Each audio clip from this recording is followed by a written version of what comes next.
Ang ating kwento ay nagsisimula hindi sa kasalukuyan, kundi 249 na taon na ang nakalipas, sa isang mundong walang alam sa mga kakilakilabot na darating. Isang mapayapang araw yun, hanggang sa bawat lalaki, babae, at bata ay tumingin sa langit na may dumaraming takot. Isang napakalaking dimensional gate ang nagpunit sa kalangitan, at mula rito, isang hukbo ng mga bangungot ang bumaba.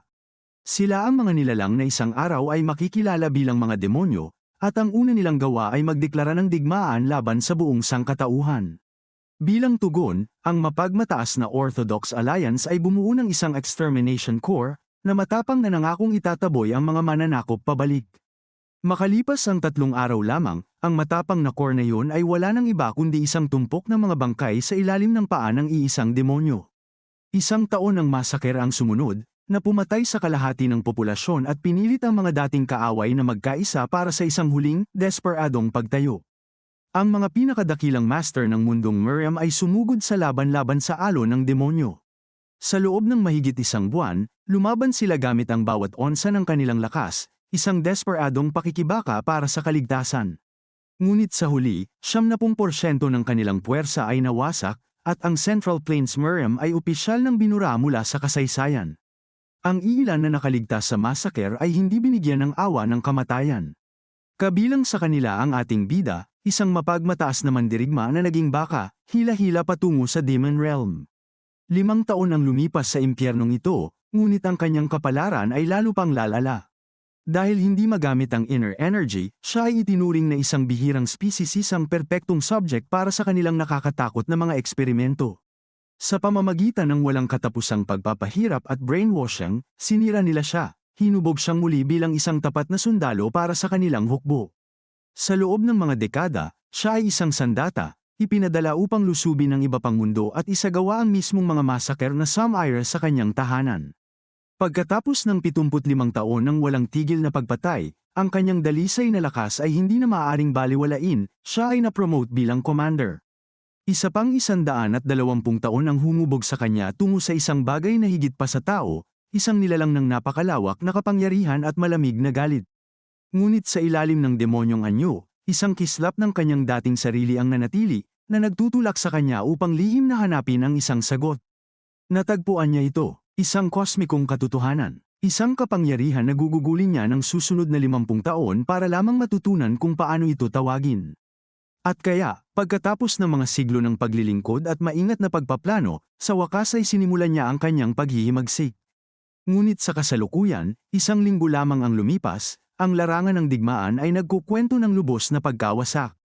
Ang kanyang mga puwersa, ang kanyang mga pag-asa, lahat ng kanyang itinayo ay nakahandusay na patay at sira sa lupa. At naroon siya, ang arkitekto ng kabigwang ito, umuubo ng dugo sa malamig na lupa. Nakatayo sa itaas niya ang mismong dahilan ng kanyang kawalan ng pag-asa, isang nilalang ng dalisay na apoy at kapangyarihan.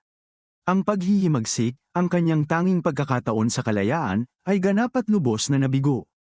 Ang Demon King ay tumingin pababa, ang kanyang boses ay tumutulo ng mapagpakumbabang pagkadismaya. Tinutuya niya ang nakakaawang pagpapakita, nagtatanong kung ito ba talaga ang katumbas ng pagsuko ng lahat. Tinatawag niya siya sa kanyang aliping pangalan, Schwitz von Grental, ngunit ang lalaki sa lupa ay nagngangalit lamang. Sa isang mapanghamong tingin, iniluwa niya ang pangalang matagal na niyang nakalimutan, sa Bigang. Ang Demon King ay nakatingin sa kanya, inaamin na para sa lahat ng kanyang kapangyarihan, hindi niya talaga maintindihan. Pinagmasdan niya ang mga taong tulad niya sa loob ng mga siglo, pinagmamasdan ang bawat galaw nila. Habang ang mga talento ni Sabigang ay nakakaawa, ang kanyang tiyaga, ang kanyang dalisay na pagkahumaling sa kaligtasan, ay ang tanging tunay niyang lakas. Kaya bakit, pagkatapos ng lahat ng ito, kumilos ng walang ingat? Si Sabigang ay umubo lamang, ipinaliwanag na kailangan niyang maranasan ito. Dahil upang matiyak ang tagumpay sa susunod, kailangan niyang labanan siya kahit 1 beses. Ang kanyang master ay nakakita ito na kawili-wili, ngunit sa huli ay isang handal na paraan ng pag-iisip. Naniniwala ba talaga siya na magkakaroon ng pangalawang pagkakataon? Nilinaw niya, si Sabigang ay mamamatay dito ngayon. Ngunit sa isang nanginginig, dagwang kamay, tinanggihan ni Sabigang ang kanyang kapalaran, nanumpa na hindi siya papatayin ng isang ito. Pagkatapos, sa isang huling, desperadong pagsabog ng kalooban, Itinusok niya ang mismong kamay na iyon ng malalim sa kanyang sariling dibdib. Ang Demon King ay nakatitig lamang, lubos na nagulat sa nakatutuwang huling gawa ng paglaban. Sa pagngangalit ng kanyang mga ngipin sa hindi masukat na sakit, pinilit ni Sabigang na lalo pang lumalim ang kanyang kamay. Hindi lang siya nagpapakamatay, hinihila niya ang gatilyo sa isang huling, desperadong sugal. Isang napakalaking haligi ng violet energy ang sumabog mula sa kanyang katawan, pinunit ang larangan ng digmaan. Pinagmamasdan ng Demon King, ang kanyang pagkagulat ay mabilis na naging isang dumarating, nakakatakot na realisasyon. Ito ay hindi lang Magi, ito ay time regression, ang banal na awtoridad ng isang sinaunang masamang Diyos. Sa wakas ay naintindihan niya ang 200 taon ng tahimik na pagdurusa ay para lamang sa sandaling ito. Nahuli sa bagyo ng kanyang sariling kapangyarihan, sumigaw si Sabigang ng isang huling, makamandag na pangako. Nanumpa siya na sa susunod, handa na siya, at papatayin niya ang bawat isa sa kanila. Ngunit ang Demon King ay hindi nagalit, sa halip, isang malupit, na siyahang ngiti ang kumalat sa kanyang mukha. Inaasahan niya ang kanilang rematch, kinikilala si Sabigang bilang ang tanging tao na nakakuha ng kanyang respeto. Ang mundo ay umikot at nagbago, hindi na isang demonyong impyerno kundi ang mapayapang Central Plains Mirim. At tulad ng isang bolt ng banal na hatol, ang kanyang kaluluwa ay bumagsak pabalik sa timeline. Ang hilaw na enerhiya ng kanyang pagbabalik ay pumutok ng butas diretso sa bubong ng isang gusali ng akademya. Nakahiga sa gitna ng mga binali na kahoy ang kanyang nakaraang sarili, isang batang lalaki, hindi pa nadadamay ng 200 taon ng digmaan at pagkaalipin. Ang kamalayan ng mandirigmang hinaharap ay nanirahan sa mas batang sisidlang ito, isang countdown na nagsisimula sa kanyang isipan. Ang kanyang mga mata ay biglang nagmulat, kumikinang sa pulang galit ng isang taong nabuhay ng mga siglo. Mayroon siyang 10 taon, bumalik siya sa Dragon Spring Academy, ang mismong puso ng Orthodox Alliance na nasunog niya sa lupa. Kinabukasan, ang mga manggagawa ay nasa bubong na, nagmamartilyo upang ayusin ang kakaibang pinsala. Nag-uusap sila sa isa't isa, namamangha na ang isang tama ng kidlat ay maaaring maging napakalakas at tumpak. Isa sa kanila ang tumawa, nakahinga ng maluwag na ang tanging nasaktan ay ang talo na nasa lubin, di alam na nila insulto ang huling pag-asa ng sangkatauhan. Pinag-uusapan nila ang vice instructor, ang ulilang yun na hindi man lang magamit ang inner energy. Ang manggagawa ay tumawa, sinasabing sayang at hindi lalong nasaktan ng kidlat ang isang yun. Dahil ngayon ang araw ng kanyang pampublikong pagpatay. Ang boses ng isang elder ay kumulog sa courtyard, inaanunsyo ang simula ng isang duel para sa posisyon ng Spear Assistant Instructor. Ang karamihan ay nagkakagulo sa excitement, gutom sa panoorin. Sa isang panig nakatayo ang kasalukuyang instructor, si Sabigang. Ang kanyang kalaban, ang humahamon para sa kanyang titulo, ang Invincible Divine Spear, Meng Sondok. Ang duel na ito ay itinakda upang patunayan ang kakayahan ni Sabigang, isang formal na hamon upang alisin sa kanya ang kanyang ranggo. Dahil nakataya ang kanilang karangalan bilang mga martial artist, naghahanda na ang dalawang manlalaban para sa sagupaan. Mahinahong inilapag ni Sabigang ang kanyang sibat, may bahagyang ngisi sa kanyang mukha, parang mas malakas ng konti ang lalaking to kaysa sa naaalala niya. Tumawa si Meng Sondok, ginagawang biro ang mga balitang narinig niya tungkol sa kanyang kalaban na sinaktan daw ng kidlat. Akala niya dahilan lang yun para iwasan siya, pero dahil samipot siya, wawakasan na niya ito ng buong tapang. Pero imbes na sumagot, nagsimulang magkwento si Sabigang tungkol sa isang kakaibang pangyayari sa napakalayong hinaharap. Binanggit niya ang isang instruktor sa isang akademya ng martial arts na hindi marunong gumamit ng inner energy. Ang lalaking ito ay dumanas ng matinding pagkatalo sa isang pampublikong laban, nawala ng posisyon, at nasira ang kanyang buhay. Nakinig lang si Meng Sondok, lubos na nalilito sa walang kabuluhang monologang ito. Pagkatapos, humakbang si Sabigang ng isang beses, may layunin, naabot na ng kanyang kwento ang punto.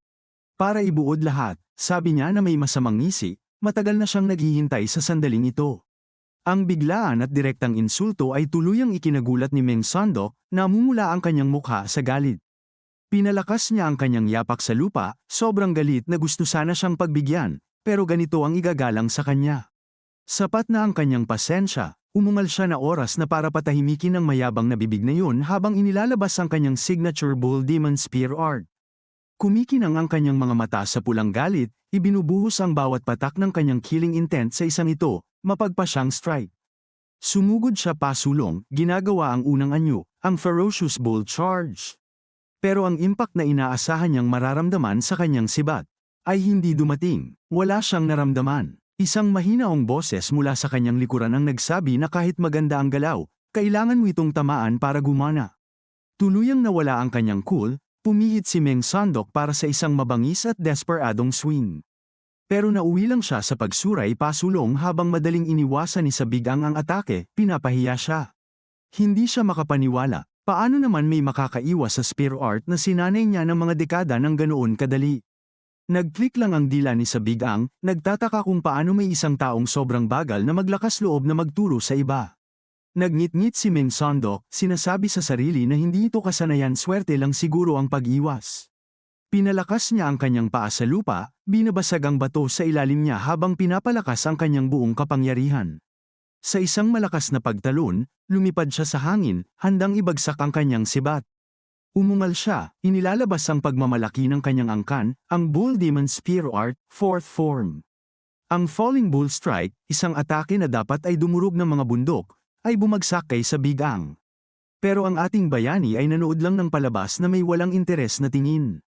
Sinimulan niyang paikutin ng tamad ang kanyang sariling sibat, gumagawa ng simple, halos nang aasar na defensive wheel. May ngisi, pinatigil niya ang pag-ikot, hinahawakan ang kanyang simpleng sandata na handa sa paparating na pagsalakay. Tumawa ng baliw si Meng Sandok, sigurado na ang ganoong half-baked technique ay hindi kayang harangan ang kanyang ultimate move. Pagkatapos, isang maliit na bola ng apoy ang lumitaw sa kamay ni Sabigang, pinatutunayan na hindi niya intensyon na harangan ang sibat ng sibat. Nawala ang bravado ni Meng Sandok sa isang iglap, ang kanyang isip ay natigilan sa nakita niyang apoy. Ang maliit na spark ay sumalubong sa kanyang grand technique, at ang spearman ay lubusang nilamon ng isang marahas na pagsabog. Ang mga matatanda ng akademya ay nakatitig lamang, ang kanilang mga mukha ay maskara ng hindi paniniwala at takot. Sa buong arena, ang buong pulutong ay nagyelo sa gulat, nakabukas ang mga panga sa imposibleng palabas. Isang matagumpay na sigaw ng labanan ang napalitan ng isang kaawa-awang hiyaw habang si Meng Sandok ay bumagsak, nababalot ng apoy. Nanginginig sa kanyang kaibuturan, isa sa mga matatanda ay nagmamadaling nagdeklara na opisyal nang tapos ang laban. Ang nanalo ay inihayag, assistant instructor sa Bigang, na nanunood habang ang kanyang kalaban ay binubuhusan ng tubig. Pero ang napakalakas na kapangyarihang ito ay hindi mula sa nakatagong martial art, ito ay isang impyernong sekreto na dala niya. Naalala niya na nahuli siya ng mga demonyo, kinaladkad sa kanilang kaharian at pinilit na mabuhay ng mga siglo. At ngayon, bumalik sa kasalukuyan, ang pinagmamalaking henyo ng akademya ay nakahiga na nanginginig sa isang lusak, lubos na wasak. Masayang kumaway si Sabigang habang ang umuusok na bangkay ni Meng Sandok ay dinadala, sinasabing magandang laban ito. Ang karamihan ay nagbubulungan sa pagkataranta, nagtatanong kung ang nasaksihan nila ay isa pa bang martial art. Sa itaas ng entablado, ang mga matatanda ng akademya ay sobrang galit, hinihingi na malaman kung anong klaseng kalokohan yun. Isa sa kanila ay humakbang, formal na binabati si instructor sa Bigang sa kanyang tagumpay. Pero agad siyang lumihis, nagtatanong kung paano siya nakagamit ng internal energy gayong alam ng lahat na hindi niya ito kaya. Isang tusong ngisi ang lumitaw sa labi ni Sabigang habang binabaliwala niya ang hindi kapani-paniwalang gawa bilang simpleng swerte. Nagkwento siya ng isang pambatang kwento tungkol sa pagkain ng kakaibang halamang nakita niya, na mahiwagang nag-unlock ng kanyang kapangyarihan. At ngayon, sabi niya na may kindat, sobra-sobra na siya sa energy. Ang mukha ng isang matanda ay nag-iba sa galit, inaakusahan siya ng pagsisinungaling at direktang insulto sa kanila. Pero pumihit lang si Sabigang, malamig na sinasabi na kung maniniwala sila o hindi ay kanilang desisyon. Sinaktan niya sila ng teknikalidad, nagtatanong kung nag-cheat ba siya sa isang laban na hindi naman sinabing sibat lang ang gagamitin. Sumingkit ang kanyang mga mata habang nagtatanong kung bakit siya ini-interrogate para sa patas na panalo. Isa sa mga matatanda ay sisubog na sa galit, pero mabilis na namagitan ang kanyang kasamahan para patahimikin siya. Nagngit-ngit, sumang-ayon ang isa pang matanda sa punto, talagang nanalo si Sabigang sa laban. Pero nang magpapatuloy na siya, itinaas ni Sabigang ang kanyang kamay, pinutol siya ng tuluyan. Ngayong nasa kanya na ang atensyon ng lahat, inanunsyo niya na may hiling siyang gagawin. Yumuko siya ng formal, pagkatapos ay opisyal na humingi ng test para ma-promote bilang isang ganap na official instructor. Nang hindi naghihintay ng sagot, matatag siyang dumapo sa lupa at nagsimulang lumakad palayo. Ang mga estudyante ay nakatitig sa pagkabigla at pagkalito habang mahinahon siyang naglalakad sa karamihan. Agad na lumabas ang mga bulong, kinikilala ng mga estudyante siya bilang lalaki mula sa hindi kapani-paniwalang laban na iyon. Napalingon si Sabigang, hindi mabasa ang kanyang ekspresyon, alam na alam ang putakti na pugad na kanyang sinipa. Ito ang Dragon Spring Academy, isang lugar na dapat ay pumihil sa hirap sa pamamagitan ng paghubog ng kinabukasan ng Miriam. Tinanggap nito ang mga promising na kabataan ng makapangyarihang angkan, hinuhubog sila bilang mga haligi ng Orthodox Alliance. Ang mga instruktor ay pawang mga master sa kanilang sariling karapatan, kinuha mula mismo sa Alliance. Sila ay hinati sa isang mahigpit na hierarchy ng mga assistant at senior, isang hagdan na balak niyang akyatin. Ang kanyang paglalakad ay nauwi sa isang tahimik na pavilion, at nang walang pag-aalinlangan, binuksan niya ang pinto. Lumingon ang isang mas matandang lalaki sa loob, ang kanyang mukha ay puro pagkabigla at kawalan ng paniwala. Agad niyang hiniling na malaman kung paano biglang nagamit ni Sabigang ang panloob na enerhiya. Ito si Jin Beck, ang master ng Recovering Body Pavilion, at mukha siyang galit na galit. Hindi siya instruktor, kundi isang manggagamotang mismong taong nakakaalam na dapat sira ang katawan ni Sabigang. Mahinahong sinabi ni Sabigang na swerte lang daw, ngunit sumigaw si Jin Beck na kalokohan yon. Naalala ng manggagamot na sinubukan niya ang lahat ng paraan para ayusin ang inaakalang hindi na maayos na katawan ng bata. Biglang naglaho ang kanyang galit, napalitan ng pagdududa sa sarili. Kung ganito lang pala ka-simple, anong klaseng walang kwentang manggagamot siya? Umaagos ang luha sa kanyang mukha habang inaamin na sobrang nahihiya siyang kahit tumingin kay Sabigang. Ang biglaang taos-pusong paghingi ng tawad ay nagpatahimik kay Sabigang saglit. Ngunit may maliit at malambing na ngiting kumalat sa kanyang mukha, hindi talaga nagbago ang taong ito. Naalala niya si Jin Beck noong unang panahon, isang bayani na tumakbo sa apoy para iligtas ang isang bata. Isang lalaki na sa huli ay inialay ang sariling buhay para protektahan ang iba. Ngunit sa pagkakataong ito, naisip ni Sabigang habang hinahawakan ang kanyang braso, magiging iba ang lahat. Hinawakan niya ang kamay ng manggagamot, nangangako na sisiguraduhin niyang mabubuhay ang estudyante. Si Jin Beck ay nakatitig lamang, walang masabi sa pahayag ng binatang ito. Binigyan siya ni Sabigang ng isang tiwala ng ngiti, sinabing magtiwala na lang siya sa kanya simula ngayon. Lumipat ang eksena sa gabi, tahimik ang mga pasilyo ng akademya sa ilalim ng buwan. Mag-isa sa kanyang silid, sa wakas ay nagkaroon ng sandali si Sabigang para suriin ang kanyang kalagayan. Tinawag niya ang kanyang kapangyarihan, at isang pamilyar na asul na enerhiya ang kumislap sa kanyang palad. Nabuo ang isang mahiwagang bilog, masalimuot at komplikado, isang alaala ng kanyang daan-daang taon na kaalaman. Ngunit naramdaman niya ang bigat. Ang regression ay nag-alis ng mahigit 70% ng kanyang mana, iniwan siya sa antas ng Fourth Circle Magic. Isang sulyap sa kanyang dating sarili, isang nakakatakot na Eighth Circle Warlock, ang nagpaalala sa kanya kung gaano siya kalayo ang bagsak. Ngunit binaliwala niya ang isipang yun. Dapat siyang magpasalamat na may mana pa siya. Isang kislap ng determinasyon ang sumilay sa kanyang mga mata. Oo, sapat na ito. Naalala niya ang lahat ng may perpektong linawang impyerno na kanyang inakyat pabalik. Sa bagong timeline na ito, payapa ang mundo, hindi pa sumasalakay ang mga demonyo. Ngunit pinigilan niya ang kanyang kamao, alam na pansamantala lamang ang kapayapaan. Eksaktong 10 taon ang mayroon siya bago magsimula ang pagsalakay at muling bumagsak ang Miriam. Sa pagkakataong ito, gayunpaman, hawak niya ang sukdulang kalamangan, 300 taon ng mga alaala. Alam niya ang kanilang mga estratehiya, ang kanilang mga artifact, at bawat sandata na gagamitin nila. At higit sa lahat, alam niya ang mukha ng kanilang hari. Isang malupit na ngiti ang bumaluktot sa kanyang mga labi, ang kanyang mga mata ay kumikinang na pula sa pagnanais na pumatay. Alam niya kung paano siya ibabagsak. Ngunit nang mabuo ang kanyang plano, bumukas ng marahan ang kanyang pinto. Pumasok ang Pavilion Master, si Jin Beck, sa silid, na pinutol ang kanyang madidilim na isipan. Diretso na agad si Jin Beck, hinahanap siya ng Vice Academy Master, at gusto siyang makita ngayon din. Hindi lang messenger ang matanda, mas nag-aalala siya sa kahulugan ng tawag na ito para kay Sabigang. Binalaan niya ito na tiyak na tungkol ito sa kanyang kahilingan para sa promosyon, at dapat siyang mag-ingat. Pagkatapos ng lahat, ang kanyang sponsor na si Meng Sondok ay kakatalo lang ng malupit, at may sama ng loob ang Vice Master. Habang nagbibihis si Sabigang, tinanong siya ni Jin Beck kung bakit bigla siyang nagnanais na maging opisyal na instruktor. Isang mandaragit ng ngiti ang kumalat sa kanyang mukha. Ito, paliwanag niya, ang unang hakbang para ayusin ang buong bulok na akademya na ito. Lumabas siya sa gabing naliliwanagan ng buwan, ang kanyang isip ay napunta sa naglahong kaluwalhatian ng akademya. Naglakad siya sa tahimik na bakuran na may layuning hindi niya naramdaman sa loob ng mahigit 200 taon. Noong unang panahon, kilala ang Dragon Spring Academy na ito bilang isa sa nangungunang 3 institusyon ng sining pandigma. Ngunit gumuho ang lahat 2 taon na ang nakalipas nang biglang naglaho ang pinuno nito, isa sa nangungunang 10 martial masters. Sa kanyang pagkawala, ang reputasyon ng akademya ay naging alabok. Ngunit hindi siya narito para magbalik tanaw, itinulak niya ang mga pinto, handa para sa kanyang unang tunay na laban. Tumayo siya sa harap ng mga matatanda ng akademya, na humiling na kumpirmahin niya ang kanyang mapangahas na kahilingan ng isang huling pagkakataon. Ngumisi ang Vice Master, si Chon Semyong, na nagtatanong kung seryoso ba talaga siya sa promosyon.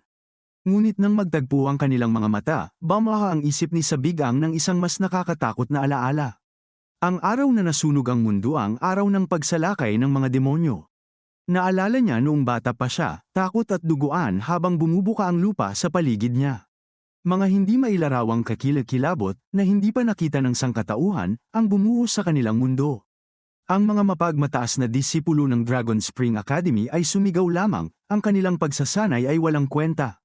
Pinagpira-piraso sila, isang brutal at madugong aral kung bakit magiging iba ang timeline na ito.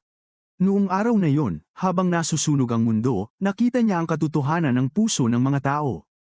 Habang namamatay ang mga estudyante at instruktor, pinanood niya ang pamunuan ng akademya na tumakas. Ang Vice Master, si Chon Semyong, ay hindi lumalaban, ninanakawan niya ang mga vault, inililigtas ang kayamanan sa halip na mga buhay. Kung ginawa lang niya ang kanyang tungkulin, maraming kamatayan ang maiiwasan. At kahit ngayon, sa kasalukuyan, naririnig pa rin ni Sabigang ang mga sigaw ng mga disipulong inialay.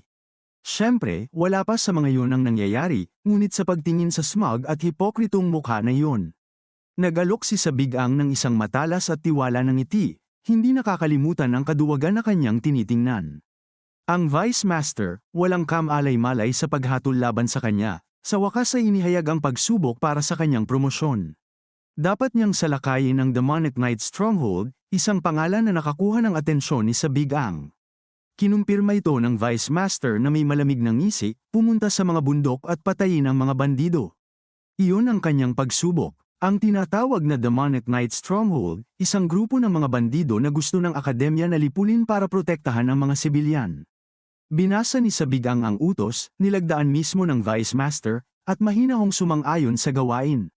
Ngunit may isa siyang tanong, ano ang kinalaman ng simpleng pagsalakay sa mga bandido sa pagiging instruktor? Nagsimula ang Vice Master ng isang mayabang na lektura, binanggit ang isa pang senior instructor bilang halimbawa. Ipinagmamalaki niya na ang lahat ng senior instructor ng akademya ay mga kilalang master, kinikilala ng Orthodox Alliance. Pero si Sabigang, sawang-sawa na sa pagpapanggap na ito at pinutol siya, nagtanong tungkol sa deadline. Galit na galit ang isang instruktor sa tahasang kawalang galang na ito, pero pinigilan sila ng Vice Master sa pamamagitan ng pagtaas ng kamay. Binigyan niya si Sabigang ng eksaktong 2 linggo, babala na kahit isang araw na huli ay permanente ng pagbagsak. 2 linggo, isang mahinang ngiting mapanuya ang dumaan sa labi ni Sabigang. Tinalikuran niya silang lahat at idineklarang makikita niya sila sa loob ng 3 araw, na ikinagulat ng mga matatanda sa kanyang kapangahasan. Pinalo ni Instructor Dong ang kanyang kamao, sobrang galit sa kayabangan ng bata.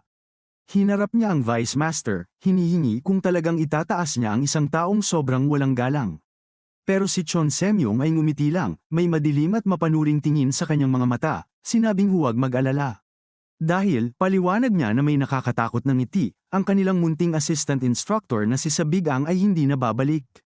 Habang nalilito si Dong, si Sabigang ay mabilis na dumaan sa kagubatan, gamit ang isang haste skill. Tumawa siya sa sarili, lubos na alam ang kaawa-awang balak ni Chon Semyong. Alam niya ang lahat tungkol sa Demonic Knight Stronghold at sa Green Forest Alliance na sumisikat sa panahong ito. Bumalik sa opisina, inihagis ng Vice Master ang tunay na bomba, na iniwan si Dong na walang masabi. Ang tinaguriang pinuno ng bandido, si Ak Gujam, ay isang Pickrel Martial Master. Hindi siya ordinaryong bandido, kundi dating pinuno ng Heaven-Destroying Sect, na inakalang matagal ng patay. Ang paghihiganti ng lalaki ay sobrang brutal, kaya't kahit ang unorthodox Miriam ay naglagay ng bounty sa kanya, pinilit siyang magtago hanggang ngayon. Nauutal si Dong, sobrang gulat, tinatanong kung paano nalaman ni Chon Semyong ang lahat ng detalye. Tumawa lang ang Vice Master, inamin na kahanga-hanga si Sabigang sa laban, pero dahil lang itinatago niya ang kanyang totoong kapangyarihan. Pero ito, sabi niya ng may pang-aalipusta, ay isang tunay na laban, at sigurado siyang hindi na babalik ng buhay ang kanilang munting assistant. Malayo sa akademya, dumating si Sabigang sa isang matayog na tuktok ng bundok, ang kuta ng mga bandido. Hindi siya nag-aksaya ng oras sa pag-akyat, direktang ginamit ang isang levitation spell na may malambot na liwanag. Habang umaakyat siya, nag-strategize na siya, naalala na ang fourth circle magic ay hindi sapat para harapin si Akgujam. Isang maliit, may alam na tingin ang dumaan sa kanyang mukha, kung ganoon, simple lang ang solusyon. Lumutang siya patungo sa gilid ng bangin, alam na ang kanyang presensya. Dumampi ang kanyang mga paa sa damuhan, handa nang isagawa ang kanyang plano. Dadagdagan niya lang ang kanyang mana at mag-circle up dito mismo ngayon. Pagkatapos ng lahat, mahina ang kanyang katawan, pero ang kanyang kaalaman ay nasa 8th circle Grand Mage na. Sa kanyang mga mata na kumikinang nalila, nag-cast siya ng search spell, sinusuri ang buong lugar para sa mga lihim nito. Lumakad siya patungo sa isang mukhang normal na bangin, walang kakaiba. Pero habang itinataas niya ang kanyang kamay, nagsimulang magtipo ng lilang enerhiya sa kanyang mga daliri. Sa isang paghipo, nasira ang ilusyon, nagpapakita ng isang kumikislap na mahiwagang selyo. Kumalat ang isang mayabang na ngiti sa kanyang mukha, ito ay isang simpleng barrier na gawa sa mana. Walang pag-aatubili, dumaan siya sa mahiwagang distortion. Lumabas siya sa loob, lubos na alam na maraming lugar na ganito ang nakatago sa buong kontinente. Lahat ng ito ay nakatago sa mundo sa likod ng mga makapangyarihang mana bearers na ito. Isang ngisi ang dumaan sa kanyang mga labi. Gaya ng inaasahan niya, isang special grade mana stone. Ang napakalaking kristal ay humuhuni ng malalim na lilang enerhiya, ang pinagmula ng buong nakatagong base na ito. Naalala niya ang dimensional travel technology ng demonyo, isang makapangyarihan pero may depektong inobasyon. Mayroon itong nakamamatay na kahinaan, ang mga buhay na nilalang at bagay ay dumadaan sa portal sa iba't ibang bilis. Kaya, ang mga demonyo ay gumawa ng masusing solusyon sa logistical nightmare na ito. Itatanim nila ng maaga ang lahat ng kagamitan at power source na kailangan nila sa mga mundong balak nilang salakayin. Ang batong ito ay isa sa mga power source na yun, dinisenyo para mag-replenish ng mana ng demonyo. Para sa sinuman mula sa Central Plains, ito ay walang silbing bato. Pero para sa kanya, ito ay isang piging. Ang hilaw na kapangyarihan ay bumuhos sa kanyang katawan, isang nakalimutang sensasyon na kanyang tinanggap ng may kasakiman. At sa labas ng nakatagong yungib, ang mundo ay nanatiling walang kam-alay-malay sa halimaw na pinalalakas sa loob. Isang marahas na pagsabog ng demonyong kapangyarihan ang pansamantalang sumire sa katahimikan ng bundok. Pero kasing bilis, nawala ang enerhiya, nag-iwan lamang ng malalim, hindi natural na katahimikan sa kagubatan. Hindi nakikita, isang grupo ng mga figure ang dumadaan sa madilim na kagubatan, naaakit ng kaguluhan. Sila ang Demonic Knight Bandits, isang magaspang na grupo na pinamumunuan ng isang lalaking may nakakatakot na presensya. Isang grunt ang nervyos na nag-ulat na wala siyang makitang mali sa lugar. Ang boses ng kanyang pinuno ay malamig, nagtatanong kung tinatawag siyang tanga, at agad na napangiwi sa takot ang bandido. Ito si Akgujam, ang Demonic Knight Stronghold Master, at siguradong sigurado siyang nakaramdam siya ng pagsabog ng enerhiya dito. Tumawa siya, sinabi sa kanyang mga tauhan na ang mga talunan tulad nila ay hindi kailanman makakaramdam ng ganoon. Pero pagkatapos, isa pang boses ang pumutol sa gabi, pumayag sa kanya, kinumpirma na siya nga ay isang peak martial master. Lumingon ng mga bandido upang makita ang ating bayani, at si Akgujam, sobrang gulat, hinihingi kung sino siya. Si Sabigang ay mahinahong kinilala ang tanong, nakahiga sa isang bato na parang sila ay isang maliit na abala. Sa isang kidlat ng demonyong kapangyarihan, ipinakilala niya ang kanyang sarili bilang isang instruktor mula sa Dragon Spring Academy. Nagpalitan ng nalilitong tingin ng mga bandido, sikat ang pangalan, pero walang saysay ang isang instruktor dito. Ang kanilang pinuno, si Akgujam, sumigaw para tumahimik sila, ang kanyang focus ay nasa bagong dating. Sumikip ang kanyang mga pulang mata na may hinala habang hinihingi kung si Sabigang ang sanhi ng naunang pagsabog ng enerhiya. Kumalat ang isang smug na ngiti sa mukha ni Sabigang habang tinutokso siya, tinatanong kung ano ang gagawin niya kung siya nga. Bago pa makasagot si Akgujam, isang marahas na pag-agos ng pulang enerhiya ang sumabog mula sa ating bayani. Ang puwersa ng pagsabog ay nagpabalik sa buong grupo ng bandido sa isang magulong pagsabog. Pagbangon, sumigaw si Akgujam na pumunta siya rito para patayin ang pinagmulan ng kapangyarihang yun, at ngayon ay malinaw na ang kanyang target. Ganoon ba? Sagot ni Sabigang, habang ang pangalawa, mas malakas na pagsabog ng lilang enerhiya ay tumama mismo sa pinuno ng bandido. Pero hindi lang malayo ang pag-atake ni Sabigang, sinundan niya ito ng isang mapaminsalang suntok. Sa isang nakakatakot na sandali, isang alon ng lilang enerhiya ang hamampas sa buong grupo ng bandido, tanging ang kanilang pinuno ang nakatayo. Tulala si Akgujam sa sobrang pagkagulatang kanyang mga tauhan, ang kanyang buong puwersa ay binura lang. Ngumisi si Sabigang at sinabing nakakatawa ang pagkakataon na ito. Inabot niya ang kamay, at may patpat na lumitaw mula sa lupa, na bumubuo ng talam ng purong demonyong kapangyarihan. Lumawak ang kanyang ngiti habang inihayag na pareho ang rason ng pagpunta niya, para patayin siya. Sa wakas, nagbanggaan sila, isang aipo-aipo ng pula at lila na demonyong enerhiya ang sumabog sa punto ng impact. Kahit nakalak ang kanilang mga talam, tinutuya siya ni Sabigang, sinasabing gawin niyang mas mahusay ang paghihiganti para sa kanyang mga nahulog na tauhan. Ang pinuno ng bandido ay napaungol na lang sa galit, hinihiling na malaman kung sino ang halimaw na ito. Sumabog muli ang kanilang mga aura, ang purong lakas ni Sabigang ay nagpadala ng shockwave sa kagubatan. Ang laban ay isang blur ng lila at pula, walang kahirap-hirap na naiiwasan ng talam ni Sabigang ang bawat galit na hampas. Ibinuhos ni Akgujam ang lahat ng kanyang lakas sa kanyang demonyong sining, ngunit ang bawat suntok ay sinalubong at inilihis ng may casual na kagandahan.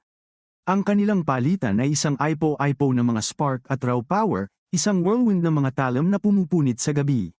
Ngumisi lang si Sabigang, pinaalalahanan ng brute na nagpakilala na siya isang instruktor sa Dragon Spring Academy. Hindi kayang proseso ng isip ng pinuno ng bandido. Isang instruktor, imposible. Ang antas ng kapangyarihan na ito ay hindi pa naririnig. Dumating ang nakakatakot na pagsasakatuparan, ang halimaw na ito ay hindi man lang nahihirapan. Ginagago lang siya, nagngit-ngit siya, isang malalim na ungol ang lumabas sa kanyang lalamunan habang ang kahihiyan ay kumulo sa purong, walang halong galit. Wala nang pigil, isang marahas na pagsabog ng pulang demonyong enerhiya ang sumabog mula sa katawan ni Akgujam. Tumalon lang pabalik si Sabigang, binigyan ng espasyo ang kanyang kalaban habang lumalakas ang pulang aura, binabaluktot ang hangin mismo. Inilabas ni Akgujam ang kanyang ultimate technique, ang Heaven-Destroying Hegemon Divine Arts, pinakawalan ng tunay na core power niya. Sumigaw siya ng malakas, galit na ang walang kwentang ito ay pinipilit siyang ilabas ang kanyang tunay na kapangyarihan. Nagsimula siya ng isang grand monologue tungkol sa kanyang malungkot na nakaraan, isang kwento ng pagkakanulo at paghihiganti. Ngunit ang kanyang dramatic speech ay naputol ng isang mukha ng sobrang pagkabagot, iniwan siyang tulala. Walang emosyong sinabi ni Sabigang na wala siyang pakialam sa ilang useless villain's lore, pinakawalan ng isang nagyayelong alon. Habang binabalot ng yelo ang kanyang mga binti, narinig ng pinuno ng bandido ang dalawang salitang nagpalamig sa kanyang buto, astral chain. Dalawang portal ng purong demonyong enerhiya ang bamuka sa hangin sa magkabilang gilid niya. Ang ethereal purple chains ay sumugod mula sa void na may imposibleng bilis, diretso sa kanyang mga braso. Sumugod sila sa paligid ng kanyang mga pulso, mahigpit na kumapit bago pa siya makapag-isip na lumaban. Ang mahiwagang bindings ay nakabit sa lugar, hinawakan siya sa isang hindi masisirang grip. At ganun lang, ang makapangyarihang Stronghold Master ay nahuli, nakabitin ng walang magawa sa hangin. Pinilit ng pinuno ng bandido ang mga kadena, ang kanyang mga kalamnan ay sumisigaw sa protesta ngunit walang nakitang bigay. Pinapanood lang ni Sabigang, malamig na sinasabi sa kanya na ang anumang paglaban ay ganap na walang kabuluhan. Ipinaliwanag niya ng may ngisi na ang spell na ito ay dinisenyo para maubos ang internal energy ng isang martial artist sa sandaling dumb-eyed. Nang hihina at desperado, hiniling ng lalaki na malaman kung saan niya natutunan ang ganoong sorcery, inaakusahan siyang taga-demonic cult. Napabuntong hininga na lang si Sabigang, pagod na magpaliwanag na hindi ito magic sa isang bandidong tanga. Ang kanyang mga salita ay nagpatahimik sa Stronghold Master, nagngangalit sa walang kwentang galit. Halos parang nilalaro siya, tanong ni Sabigang kung may pinagsisisihan siya sa pagtatapos niya rito. Sumigaw pabalik ang bandido na meron, hindi pa siya nakakapaghiganti sa mga nagtaksil sa kanyang heaven-destroying sect. Sa isang flash ng memorya, naalala niya ang mga traidor mula sa Orthodox Alliance at ang malungkot na taon na ginugol sa pagbuo ng kanyang kapangyarihan. Ngunit sapat na ang narinig ni Sabigang, ang kanyang kamay ay mahinahong gumalaw sa hilt ng kanyang espada. Ngunit sa halip na patayin siya, nagsimulang pumalakpak si Sabigang, ang kanyang boses ay puno ng theatrical admiration. Tumawa siya, idineklara na ganito dapat gawin ang paghihiganti dahan-dahan at lubusan nang hindi sumusuko. Hindi makapaniwala ang Stronghold Master. Ginagago ba siya ng batang ito? Ano ang alam ng isang taong namuhay ng komportable? Biglang, nawala ang playful atmosphere. Ang mga mata ni Sabigang ay kumislap ng nakakalamig na purple light habang kinukwestiyon niya ang salitang, komportable. Natahimik si Akgujam sa oppressive aura. Naisip na lang niya, ano ba itong taong ito? Hindi ito basta isang baliw na martial artist, napagtanto niya na may sira sa loob ni Sabigang.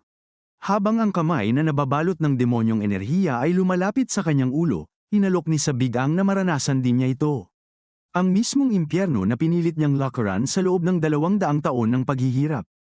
Lumaki ang mga mata ni Akgujam sa purong takot habang ang mundo sa paligid niya ay nagsimulang matuno. Sa isang iglap, ang kanyang kamalayan ay hinayla palayo, ibinagsak siya sa isang desyerto at alien na tanawin. Natagpuan niya ang kanyang sarili sa isang baluktot, baog na hellscape. Nagtataka kung nasaan siya sa mundo. Nagngit-ngit ang Stronghold Master na pagtanto na ang baliw na bata ay may ginawa sa kanyang isip. Ngunit bago pa siya makaintindi, isang pangitain ng isang napakalaking, grotesque na demonyo ang pumuno sa langit. Lahat ng bravado ni Akgujam ay naglaho, pinalitan ng raw, primal terror. Pagkatapos, isang flash ng memorya, isang cataclysmic explosion na nagwasak sa mundong dati niyang kilala. Pinilit siyang masaksihan ng isang sibilisasyon na naging abo sa isang nakakatakot na sandali. Nakita niya ang pinakamalakas na mandirigma ng sangkatauhan, ang pride ng Miriam, na nakikipaglaban sa isang desperado, na talong laban. At pagkatapos ay nakita niya ang resulta ng laban na yun, isang walang katapusang dagat ng kanilang mga pinatay na katawan. 200 taon ng paghihirap ang nag-flash sa kanyang paningin, human experiments, cosmic horrors, bundok ng mga bungo. Lahat ng ito ay nagtapos sa mukha ng nag-umpisa ng lahat, ang nagliliyab na Demon King, turned. At kaya, si Akgujam, ang makapangyarihang bandit lord, ay napasigaw na lang ng isang guttural, animalistic na sigaw. Nabasag ang kanyang isip, nagkamot ng desperado sa kanyang sariling mukha para makatakas sa bangungot na ipinilit sa kanya. Sa wakas ay hamupa ang mental assault, iniwan siyang isang convulsing wreck sa paanan ni Sabigang. Habang humihinga, malamig na tanong ni Sabigang kung na-enjoy niya ang maliit na preview. Pagkatapos ay ipinaliwanag niya na ang nasaksihan ni Akgujam ay ang eksaktong hinaharap na naghihintay sa kanya sa loob ng 10 taon. Sa isang surge ng pure desperation, hinawakan ng basag na bandido ang binti ng kanyang tormentor. Halos hindi siya makabuo ng mga salita, nasasakal sa kanyang sariling takot habang sinusubukang magsalita. Tumingin lang pababa si Sabigang, ang kanyang ekspresyon ay hindi mabasa. Hindi naapektuhan ng exhibit. Sa wakas ay naging malinaw ang pakiusap ng bandido sa pamamagitan ng kanyang luha at laway, humihingi siya ng kamatayan. Hindi niya kayang harapin muli ang hinaharap na iyon. Si Sabigang ay tumingin pababa, malamig na kinikilala ang pakiusap ng sugatang lalaki para sa kamatayan. Ngunit ang awa ay hindi opsyon, sa isang mabilis at mabigat na pagwasiwas, tinapos niya ang miserableng buhay ng bandido. Nang gabing yun, dumating siya ng walang abiso sa tirahan ng bise-akademikong master. Sa loob, si Chon Semyong ay nagngangalit, lubos na hindi makapaniwala sa sinabi sa kanya. Dahil doon, nakatanim sa kanyang sahig, ang malaking espada ng Demonic Knight Stronghold Master. At sa tabi nito, isang sako na naglalaman ng putol na ulo ng bandido, iniharap bilang hindi matatawarang patunay ng pagkapatay. Ngumiti si Sabigang, handang talakayin ang mga tuntunin ng kanyang bagong posisyon bilang senior instructor. Pagsapit ng susunod na umaga, kumalat ang nakakagulat na balita na parang apoy sa buong akademya. Sa isa sa mga training hall, hinampas ng isang instruktor ang kanyang kamao sa mesa dahil sa sobrang galit. Si Fist Technique Senior Instructor Yo Woon-jin ay hindi makapaniwala ang kahihiyan ng akademya ay kapantay na niya ngayon. Ang archery instructor, si Yoon Baek, ay lumingon sa kanyang nagngangalit na kasamahan, gustong malaman kung totoo ang mga chismis. Malungkot na kinumpirma ni Blade Instructor Dong Buyong na pumunta siya sa Old Sacred Mountain kaninang umaga para suriin.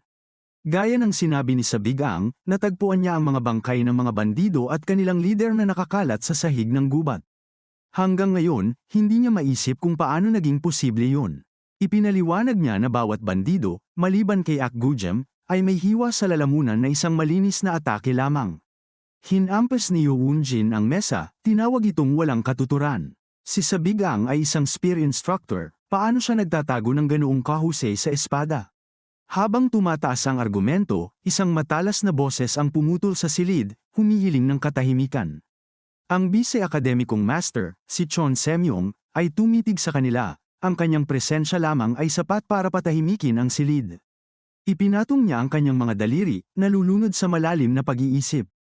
Kahit sa ang anggulo niya tingnan, ang sitwasyon ay walang saysay. Personal niyang kinumpirma na si Akgujem ay isang Peak Realm Master, kaya para kay Sabigang napatayin siya at ang kanyang buong puwersa sa isang gabi.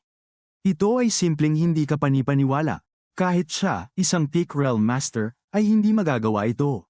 Sandali niyang naisip kung tumulong si Jinbek, ngunit mabilis itong itinapon. Hindi, may mas malalim na lihim dito, at determinado siyang malaman kung ano ito. Lumingon siya kay Instructor Dong, nagtatanong kung maaari pa niyang kontakin ang Ghost Shadow Manor, isang pangalan na ikinagulat ng instruktor. Sila ay isa sa pinakamalalang guild ng assassin sa Miriam, kilala sa pagtanggap ng anumang trabaho basta tama ang presyo. Inutusan ng vice-master siyang kuhain sila para bantayan ang bawat galaw ni Sabigang, ngunit si Yoonjin ay nagngangalit pa rin tungkol sa promosyon. Sinabi lang ni Chon Semyong sa kanya na huwag mag-alala, binuklat ang isang scroll at sinabing mayroon siyang matalinong ideya. Ibinigay niya ang listahan kay Yoonjin, ipinaliwanag na ito ang mga disipulo na itatalaga kay Sabigang sa kanyang promosyon. Habang binabasa ni Yoonjin ang mga pangalan, lumaki ang kanyang mga mata sa gulat na pagkaunawa.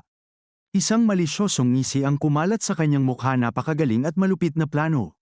Ngumisi si Chon Semyong, proud sa kanyang political maneuvering. Tumawa si Yoonjin, na pagtanto na bago pa man may malaman ang mga assassin, baka sumuko na si Sabigang dahil sa sobrang inis. Samantala, si Sabigang ay lumabas, dala ang listahan ng kanyang mga bagong disipulo na ibinigay bago ang meeting. Siyempre, ang mga matatanda ay nagtaka, tinanong kung ano ang reaksyon niya. Mukhang ngumiti lang siya at sinabing naiintindihan niya, tila walang kamalay-malay sa kanilang pakana. Ngunit habang naglalakad, isang ngisi ang pumapailan lang sa kanyang labi. Ang mga matatandang iyon ginagawa nila ang lahat ng inaasahan niya. Bumalik siya sa partikular na oras at lugar na ito para sa isang dahilan. Dahil natutunan ng tungkol sa time regression, ginugol niya ang maraming oras sa pagmuni-muni sa hinaharap na pinanggalingan niya. Mas alam niya kaysa kanino man na ang isang tao lamang ay walang pag-asa laban sa isang hukbo na sumikop sa mga dimensyon. Maraming bagay ang kaya niyang gawin, ngunit ang pinakamahalaga ay ang magpalaki ng hukbo. Hindi ang mga mahihina na namatay noon, kundi isang malakas na puwersa na nakabisado ang lahat ng anyo ng mahika at martial arts. At sa harap niya ay ang mga unang kandidato, ang mismong mga problemadong bata na inakala ng mga matatanda na magiging dahilan ng kanyang pagkabagsak. Ito ang mga first-year disipulo na minarkahang troublemakers. Ang ilan ay may talento ngunit masamang personalidad, habang ang iba ay itinuturing na walang talento o simpleng napabayaan dahil hindi sila galing sa prestihiyosong pamilya. Inakala ng mga matatanda na mapapagod siya, ngunit wala silang ideya kung ano ang alam niya. Dahil mula sa kanyang mga alaala ng hinaharap, dalawa sa pinakadakilang bayani ay galing sa mismong grupong ito. Isang walang kapantay na mamamana na pumatay ng mas maraming demonyo kaysa kaninuman, ang demon-slaying Divine Archer. Na may isang mandaragit ng ngisi, ipinakilala niya ang kanyang sarili sa mga hinaharap na alamat. Siya ang kanilang bagong instruktor, at nakatayo siya sa harap nila. Ngunit sa ngayon, sila ay mga pasaway na bata lamang sa Asher Dragon Academy. At nang walang pag-aalinlangan, agad na sumiklab ang away sa kanila. Isang estudyante ang humihingal na, ang kanyang mukha ay maskara ng gulat at sakit. Bumagsak siya sa sahig, umuubo, isang maskuladong figure ang nakatingin sa kanya. Ito si Gokbo, na pumutok sa kanyang mga buko, sinasabi sa kanyang biktima na hindi pa tapos ang kanilang training. Ang batang nasa sahig, si Tan Lijong, ay nakiusap lamang na tumigil siya. Ngunit ngumiti lang si Gokbo, nag-arte na parang siya ang naagrabyado dito. Sinabi niya sa mahina na dapat siyang magpasalamat na nasaksihan niya ang sining ng kamao ng kanyang pamilya. Ngunit nang banggitin ni Tan Lijong ang kanyang one-star sword clan, Tumawa lang si Gok Bowook. Ininsulto niya ang mga teknik ng pamilya ng bata, nagtatanong kung bakit pa niya gagamitin ang mga sining na walang silbi. Sa tahimik na galit, pinisil ni Tan Lijong ang kanyang kamao, ang tanging paglaban na kaya niyang gawin. Ngunit nakita ito agad ng bully, lumapit sa kanyang mukha at sumigaw para malaman niya ang kanyang lugar. Na may masamang kinang sa kanyang mata, hinamon ni Gok Bowook ang batang nasa sahig na humingi ng isa pang laban. Tumayo siya sa ibabaw ni Tan Lijong na nakahiga na talo sa tabi ng kanyang sirang kahoy na espada. Nanginginig sa takot at pagod, hindi makabuo ng sagot si Tan Lijong walang paraan na kaya niyang lumaban. Ngunit nang gumalaw na muli ang bully, isang matalas na boses ang pumutol, sinasabi kay Gok Bowook na sapat na. Isang bagong estudyante ang humakbang si Yun Wookyung ng prestihiyosong Destructive Sword Clan dito para pigilan ang gulo. Si Gok Bowook, na nakakagulat na sunod Sun Yeren, ay tumawa lang at sinabi kay Tan Lijong na isipin niyang swerte siya. Tumingala ang bata, ang kanyang mukha ay may guhit ng pawis at dumi, at nauutal na nagpasalamat. Ngunit hindi siya pinansin ng kanyang tagapagligtas, tumalikod ng walang salita. Si Yeon Wookyung ay lumalayo na lang, wala na sa kanya ang insidente.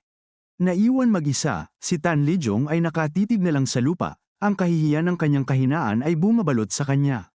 Pero nag-ambala ang sandali nang tawagin ng kanilang instruktor ang kanilang mga pangalan, Yeon Wookyung, Gok Bowook, at Tan Lijong. Pumasok ang isang opisyal na lalaki, ipinaliwanag na may biglaang mensahe mula mismo sa Vice Academia Master. Inanunsyo niya na ililipat silang lahat mula sa Camellia class papunta sa isang bagong gawang klase. Di nagtagal, natagpuan nila ang kanilang mga sarili na kasama ang isang grupo ng iba pang problemadong estudyante, lahat ay nakaharap sa iisang instruktor. At may isang smug ng ngiti, binati ni Sabigang ang mga kadet, idineklara ang kanyang sarili bilang kanilang bagong instruktor simula ngayon. Tulala ang mga estudyante, at si Yeon Wookyung ay nakangiti na lang ng may pagdududa. Pero si Gok Bowook ay hindi pumayag, ang kanyang galit ay agad na kumulo habang sinasabi sa kanilang bagong guro na tumigil sa kakulaitan. Sumigaw siya na sapat na ang ilipat sila, pero ngayon ay napunta pa sila sa isang walang kwentang instruktor. Si Tan Lijong ay nanunood ng kinakabahan, nagulat na maglakas loob si Gok Bowook na maging ganito kawalang galang. Nawala ang ngiti ni Sabigang, naging malamig ang kanyang tingin habang sinasaway ang kadet sa kanyang sobrang bastos na pananalita. Nagpatuloy si Gok Bowook sa kanyang sigaw, sumisigaw na wala siyang pakialam sa mga trick na ginamit ng bagong instruktor para makuha ang posisyon. Mariin siyang tumangging matuto mula sa isang walang kwenta na hindi man lang marunong gumamit ng internal arts hanggang kamakailan lang. Bilang tugon, walang sinabi si Sabigang, hayaang sumayaw ang isang madilim na purple energy sa kanyang palad. Commandant siya pasulong, lumitaw mismo sa harap ng estudyante, at mahinahong binanggit ang Academy Rules, Article 3, Clause 5. Nanigas ang bully, isang patak ng malamig na pawis ang damaloy sa kanyang mukha habang sinusubukang intindihin ang nangyayari. Bago siya makakilos, isang paa ang bumagsak na may lakas na dumurog ng buto, binasag ang mismong bato sa ilalim nila. Isang masakit na sigaw ang lumabas sa lalamunan ni Gok Bowook, dilat ang kanyang mga mata sa gulat at matinding sakit. Tumingin sa nakahandusay na estudyante, mahinaong ipinaliwanag ni Sabigang na pinapayagan ng alituntunin ang parusa bilang gabay. Si Gok Bowook ay nagngangalit sa lupa, ang kanyang mukha ay binali ng halo ng sakit at purong galit. Inilabas niya ang kanyang sariling internal energy, ang kanyang kamao ay nagliyab ng nagniningas na orange aura, handang gumanti. Galit na galit, pinakawalan ni Gok Bowook ang kanyang ultimate move, ang Dragon Tiger Mountain Splitting Fists. Hindi man lang kumaibat si Sabigang, mahinahong binilang ang mga paglabag ng estudyante habang paparating ang atake. Pagmumura, hindi autorisadong paggamit ng internal arts, iniwasan niya ito nang walang hirap habang nagpapatuloy sa kanyang lecture. Pero ang pinakamalang paglabag, sa pananaw ni Sabigang, ay kung gaano kaawa-awa ang ataking ito. Pinigilan niya ang nagniningas na suntok gamit ang isang kamay. Lumawak ang mga mata ni Gok Bowook sa lubos na pagkagulat at sakit habang ang kanyang kapangyarihan ay tuluyang na-neutralize. Ngumisi lang ang instruktor, hayagang kinukutsa ang kaawa-awang pagpapakita ng martial arts ng bata. Pagkatapos ay ipinakita niya ang tunay na kahusayan, gumanti ng isang serye ng brutal na tumpak na mga suntok. Si Gok Bowook ay pinalipad pabalik, walang magawa laban sa mabilis at napakalaking atake. Bago pa man siya tumama sa lupa, hinawakan ni Sabigang ang kanyang mukha, handang ibagsak siya sa dumi. Bumagsak siya ng malakas sa batong lupa, ang kanyang mukha ay purong humiliated na gulat. Pero nakatayo sa itaas niya si Sabigang, malamig na sinabi sa bata na malayo pa ang kanyang gabay. Ang ibang mga estudyante ay nanunood na lang, ang isip nila ay nahihirapang intindihin ang eksena. Hindi ba ito si Gokbo, isa sa mga top-ranked na bagong estudyante sa external arts? Dahil sa kahihiyan at galit, pinilit ni Gokbo na tumayo, bumubuga ng mga insulto. Pero ang kanyang pagsuway ay sinagot ng isa pang napakabilis na suntok mismo sa panga. Kahit ang mas kalmadong manunood ay hindi makaiwas sa pagkurap sa sobrang brutalidad ng impact. Bumagsak muli ang bata, umuubo at naglalaway, habang ang instruktor ay nagchichismis sa kaawa-awang tanawin. Inihip niya ang kanyang mga buko, isang mabigat na tingin sa kanyang mukha habang nagdedesisyon kung gaano ito kaiya. Pero, naisip niya, tungkulin ng instruktor na pigilan ang luha at turuan ng maayos ang kanilang mga estudyante. Si Gokbo ay nanginginig na lang sa takot, naghahanda para sa isa pang matinding suntok mula sa walang awang instruktor. Pero sa sandaling bababa na ang kamao, isa pang kamay ang hamarang, pinigilan ang atake ng biglaan. Isang bagong estudyante ang humakbang sa pagitan nila, walang hirap na neutralisahin ang marahas na leksyon ng instruktor. Ang kanyang mga mata ay nakatago sa anino habang mahinahong sinasabi na ito ay baka sobra na para sa isang kapwa cadet. Hindi mukhang naiinis si Sabigang, isang may alam ng ngisi ang nasa kanyang labi. Kaya, naisip niya, sa wakas ay kumilos ka na. Alam niya kung sino ito, si Yeon Wookyung, ang lalaking, sa original na timeline, ay naging Heavenly Sword Alliance leader. Ang batang ito ay pangalawang anak ng Destructive Sword Yeon clan, isa sa pinaka-prestihiyosong pamilya sa Central Plains. Siya ay isang martial arts genius mula pa sa kapanganakan, nagpapakita ng kakayahan na lubusang nang ibabaw sa kanyang mga kasamahan sa akademya. Ang kanyang talento ay napakalalim na sa edad na 20, siya ay naging Supreme Peak Martial Master, sumali sa hanay ng nangungunang 10 mandirigma. Ito ay isang lalaking dapat ay nabuhay ng isang makikinang na buhay, iginagalang bilang isang Absolute Master at hinahangaan ng lahat. Pero ang makikinang na kinabukasan na yun ay hindi nakatakdang mangyari, dahil ang kanyang tadhana ay nawasak noong araw na bumaba ang demonic army sa mundo. Lumaban siya sa front lines mula pa sa simula, inilagay ang sarili sa mas maraming laban kaysa sa iba. Pero ang kanyang kabayanihan ay ginawa lamang ang kanyang clan na target, at sinunog ng mga demonyo ang kanyang tahanan sa abo. Habang pinapanood ang kanyang pamilya na mamatay, umiyak siya ng purong galit, pero ang kanyang espiritu ay tumangging masira. Siya ang nag-iisang nakaligtas, naiwan na may dugo ng kanyang mga kamag-anak sa kanyang mga kamay. Dahil sa dalamhati na yun, naglakbay siya sa mga wasak na kapatagan, pinag-isa ang lahat ng natitira para lumaban. Pinamunuan niya ang huling mga labi ng sangkatauhan sa isang desperado, huling paglaban. At si Sabigang, mula sa kanyang lugar sa nakaraan, ay naaalala ang lahat ng malinaw. Naaalala niya ang nakakasilaw na liwanag ng espada ni Yeon Wookyung, pinuputol kahit ang pinakamalalaking demonyo sa isang kidlat. Siya ay isang tunay na bayani, ang huling tanggulan ng pag-asa para sa Central Plains. Pero ang kinabukasan na yun ay tanging si Sabigang lang ang nakakaalala. Sa kasalukuyang timeline na ito, ang dakilang bayani ay isa lang mayabang na brat mula sa sikat na clan. May isang condescending na ngiti, hinawakan ni Yeon Wookyung ang braso ni Sabigang, kinukutya siya sa wakas ay nagpakita na. Pero ang ating regressor ay simpleng iwinasiwas ang kamay nito, walang hirap at hindi humanga. Ang kayabangan ng batang master ay napalitan ng intriga, nakakatawa para sa kanya na ang dating mahinang instruktor ay biglang naging malakas. Inaamin niya na hindi inaasahan ang pagpapakita ng kapangyarihan. Ngunit tinawag niyang pathetic si Sabigang sa pagpapakitang gilas sa harap ng mga kadet, iniwan si Gokbo na sawi sa kahihiyan. Pumikit si Yeon Wookyung at matalinong nagtanong kung ang kapangyarihang ito ay galing sa maswerteng pagkakataon. Isang tiwala ng ngiti ang lumabas sa labi ni Sabigang, alam niyang nasa kanya na ngayon ang buong atensyon ng magiging bayani. Nag-alok si Yeon Wookyung ng isang mapang uyam na deal, sumunod sa kanya, at baka ibunyag niya ang sekreto sa bagong kapangyarihang ito. Ngunit ang sagot ni Sabigang ay isang malamig at matigas na hindi. Wala siyang kailangan doon. Tumawa ang batang master, nagbabantang magsampa ng reklamo tungkol sa kainahinalang pagbabago ng roster. Ipinahayag niya na wala siyang interes na matuto mula sa isang taong pinalaki ng iisang swerte. Sa ganitong paraan, tumalikod si Yeon Wookyung at ang kanyang maliit na grupo at lumakad palayo. Iniwan nila ang natitirang mga problemadong estudyante na nakatayo sa courtyard, ganap na iniwan. Si Gokbo, ang isa na pinahiya sa publiko, ay naiwang nagngangalit sa walang saysay na galit. Ang ibang mga estudyante ay nagmamasid lamang, lubos na naguguluhan sa nangyari.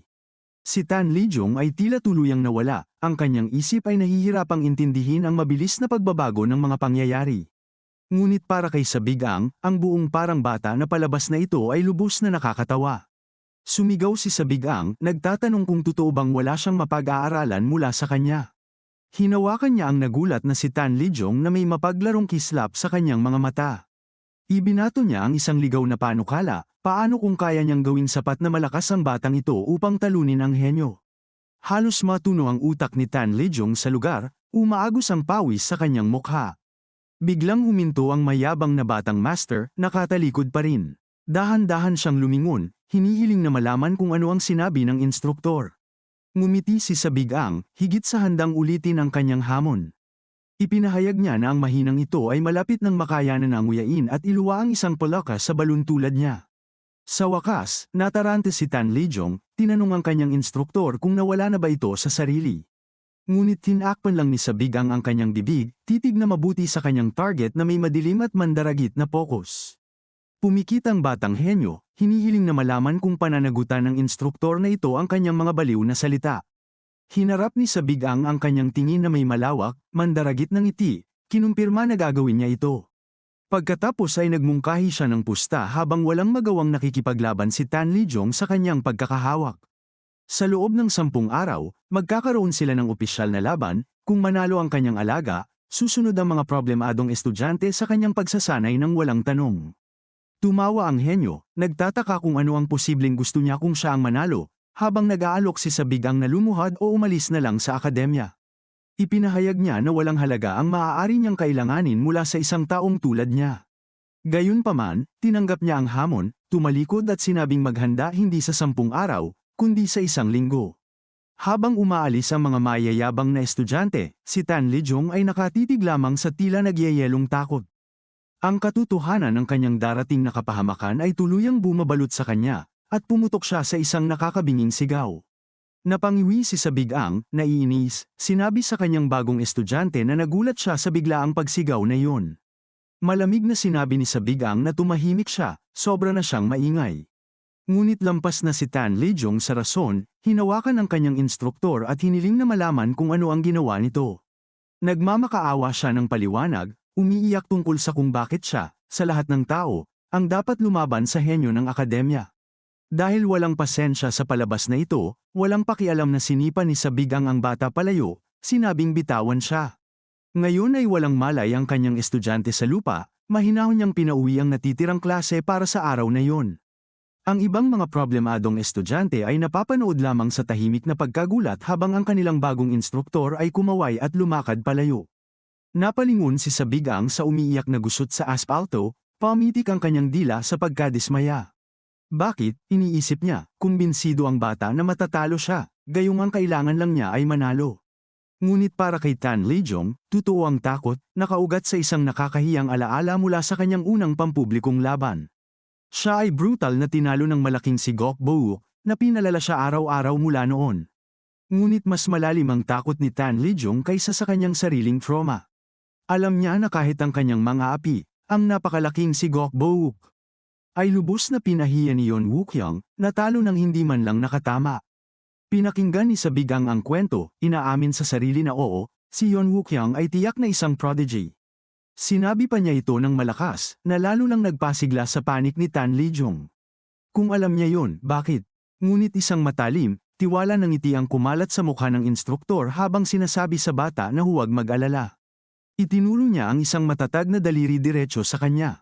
Dahil, sa kanyang ekspertong opinyon, mas malakas si Tan Lijong. Natahimik ang estudyante, hindi maintindihan ang pahayag. Isang mahina lang siya, ngunit nakikita ni Sabigang ang magiging bayani, ang demon-slaying divine archer. Sa sandaling yun, isang sigaw ng pagtanggi ang palm unit sa courtyard ng akademya. Si Tan Lijong yun, at tuluyan na siyang nawawala sa sarili. Baka matanggap niya ang pagbabago ng klase. Ngunit hinihiling niyang malaman kung bakit siya ang dapat lumaban sa halimaw na si Yeon Wookyung. Nagpakita lang si Sabigang ng mayabang na thumbs up, ipinaliwanag na simple lang, ang tagumpay ng bata ay magpapatunay ng kanyang halaga bilang instruktor. Ngunit hindi ito tinatanggap ni Tan Lijong. Iyon ay problema ni Sabigang. Ano ang makukuha niya sa pagiging pawn? Isang madilim, halos demonyong ngiti ang kumalat sa mukha ng instruktor habang nag-aalok ng isang salita, paghihiganti. Nakatitig lang ang estudyante, lubos na naguguluhan.